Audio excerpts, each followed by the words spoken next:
Bismillahirrahmanirrahim. Assalamualaikum warahmatullahi wabarakatuh. Pemirsa yang dirahmati Allah, marilah kita simak ceramah dari Ustadz Dasar Latif dengan tema menggapai sukses dunia dan akhirat lewat sholat tahajud. Sebelumnya marilah kita bersolawat terlebih dahulu. Allahumma sholli ala Sayyidina Muhammad wa ala ali Sayyidina Muhammad. Selamat menyaksikan. Assalamualaikum warahmatullahi wabarakatuh. Alhamdulillahi rabbil alamin. Wabihi nasta'inu ala umuri dunya waddin. Ashhadu an la ilaha illallah wa ashhadu anna Muhammadan abduhu wa rasuluh. Allahumma salli ala Sayyidina Muhammad wa ala alihi wa sahbihi ajma'in. Amma ba'd. Ma'asyiral muslimin muslimat, para pendengar suara Selebes yang insya Allah dimuliakan dan dirahmati oleh Allah subhanahu wa ta'ala. Pada kesempatan kali ini kita akan melanjutkan lagi pembahasan kita tentang wasiat Rasulullah sallallahu alaihi wasallam bagi mereka yang ingin sukses dunia dan akhirat. Pada wasiat yang kelima ini, Rasulullah sallallahu alaihi wasallam mengamanahkan jika ingin sukses dunia dan akhirat, wa minal laili fatahajjad bihi, yaitu bangunlah sepertiga di akhir malam untuk salat tahajud. Para pendengar yang saya muliakan, kapan dan bagaimana cara melakukan salat tahajud? Waktunya malam hari setelah tidur. Dan caranya sama dengan salat-salat sunat yang lain, mulai dari gerakannya sampai dengan bacaan-bacaannya. Hanya saja bedanya dengan salat sunat yang lain, salat tahajud syaratnya harus setelah tidur pada malam hari. Para pendengar yang saya muliakan, selanjutnya apa sih keutamaan salat tahajud itu? Keutamaan salat tahajud diantaranya, yang pertama, diangkat derajatnya oleh Allah subhanahu wa ta'ala. Saya ingin memberikan sebuah contoh. Di kantor ada pegawai yang tekun kerjanya, masuk kerja tepat waktu dan pulang kerja pun tepat waktu. Kerjaannya juga sangat bagus. Kemudian pada hari Ahad dia datang ke rumah pimpinannya, membawa mungkin pisang ataupun membawa kacang-kacangan. Sampai di rumah bosnya akan berkata, ini anak buah saya bagus juga, di kantor kerjaannya baik. Kemudian hari Ahad dia datang silaturahmi kepada saya.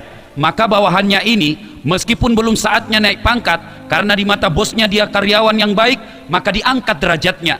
Demikian juga dengan Allah. Orang yang sholat 5 waktunya beres, kemudian ditambah lagi dengan salat-salat sunat, kemudian tahajudnya juga lengkap, maka Allah katakan kepadanya, maqaman mahmuda, saya angkat derajatnya. Orang yang rajin salat tahajud, insya Allah akan diangkat derajatnya di sisi Allah subhanahu wa ta'ala. Yang kedua, keutamaan orang yang rajin salat tahajud, dikabulkan permintaannya. Dalam salah satu hadisnya, Rasulullah sallallahu alaihi wasallam bersabda, barang siapa yang mendirikan salat tahajud 40 malam berturut-turut, maka dikabulkan apapun permintaannya. Di sisi lain, dalam hadis qudsi Allah katakan, apabila hambaku bangun sepertiga di akhir malam untuk menunaikan salat tahajud dan memohon kepadaku, maka aku malu tidak mengabulkan doanya sebelum fajar. Subhanallah, Allah malu tidak mengabulkan doa-doa orang yang bangun salat tahajud. Para pendengar yang saya muliakan, saya ingin memberikan contoh keutamaan sholat tahajud ini dengan mengibaratkan biaya pulsa telepon. Kalau kita menelpon jam 6 pagi sampai jam 18 sore, biasanya bayarannya 125%. Kenapa? Pada waktu tersebut saluran-saluran telepon sibuk, hampir semua orang memakai teleponnya.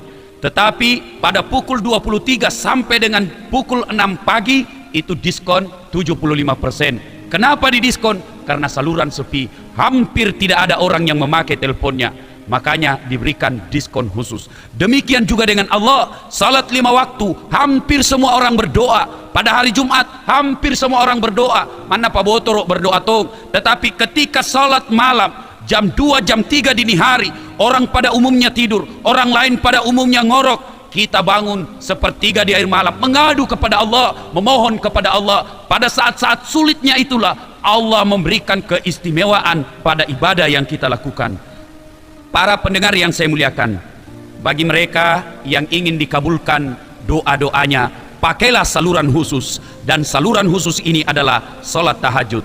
Saya menghimbau kepada anak muda yang ingin melakukan pelamaran, yang ingin melamar gadis impiannya, bangunlah sepertiga di akhir malam, berdoa kepada Allah. Allah yang mengetahui jodoh kita, Allah yang mengetahui yang gaib. Selesai sholat tahajud 2 rakaat atau 4 rakaat, lebih mulia lagi 8 rakaat, kemudian ditutup 3 witir. Selesai sholat kita berdoa kepada Allah, ya Allah, Engkaulah Zat yang mengetahui yang gaib, Engkaulah yang mengetahui jodoh hamba. Jika si Fatimah cocok bagiku, satukan hatiku dan hatinya, dan berikan kemampuan bagiku untuk mendapatkannya. Engkau maha tahu ya Allah, jika dia tidak cocok bagiku, jika dia hanya membawa fitnah dan bencana bagi diri dan keluarga hamba, jauhkan hatiku dan hatinya, dan berikan kemampuan bagiku untuk melupakannya. Dan yang lebih penting ya Allah, bukakan pintu hati orang tuanya, supaya sedikit juang panaik na minta. Itulah doa bagi orang-orang yang ingin melamar. Pergunakan fasilitas salat tahajud sebelum kita datang melamar. Para pendengar yang saya muliakan, dalam Al-Quran Allah juga mengabadikan keistimewaan orang yang sering salat tahajud. Dalam Al-Quran surah As-Sajdah ayat 16, Allah berfirman, Bismillahirrahmanirrahim, tatajafa junubuhum anil madaji yad'una rabbahum khaufa wa tama'an wa mimma rasaknahum yunfikun, ila akhir ayat. Dalam ayat ini Allah mengatakan bahwa orang yang dirahmati Allah, orang yang dikasihi Allah, orang yang ingin dekat dengan Allah, mereka jauh dari tempat tidurnya pada malam hari untuk mendirikan salat tahajud. Subhanallah, maka beruntunglah orang-orang yang sering menjauhi tempat tidurnya di akhir malam untuk mendekatkan diri kepada Allah Subhanahu wa taala. Lebih jauh lagi, dalam surah yang sama ayat 18 Allah berfirman, "Apaman kana mu'minan kaman kana fasikan?" Apakah sama orang yang beriman dengan fasik? La yastaun, kata Allah, tidak sama. Ammal ladzina amanu wa amilus solihati falahum jannatul ma'wa. Bagi mereka yang sering melakukan amal-amal soleh, salah satu di antaranya adalah salat tahajud, mereka akan dimasukkan ke dalam surga yang mereka kekal di dalamnya. Alhamdulillah, bersyukurlah bagi insan yang sering bangun salat tahajud untuk mendekatkan diri kepada Allah Subhanahu wa taala. Para pendengar yang saya muliakan, menutup ceramah kita pada kesempatan ini, saya ingin menyimpulkan pembicaraan kita tentang wasiat Rasulullah jika ingin sukses dunia dan akhirat. Rasulullah memberikan wasiat kepada kita untuk sukses di dunia akhirat. Yang pertama, utlubul ilmi, tuntut ilmu pengetahuan. Yang kedua, ahsin kalamak, haluskan tutur katamu, terutama kepada kedua orang tua kita. Yang ketiga, aqim silatil arham, tegakkan silaturahmi. Dan yang keempat, at'im al masakin, beri makan fakir miskin, alias perbanyak bersedekah. Dan yang kelima, wa minal laili fatahajjad bihi, bangunlah sepertiga di akhir malam untuk mendirikan salat tahajud.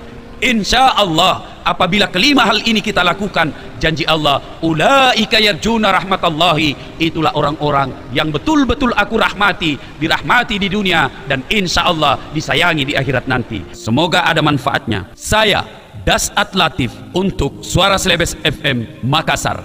Assalamualaikum warahmatullahi wabarakatuh.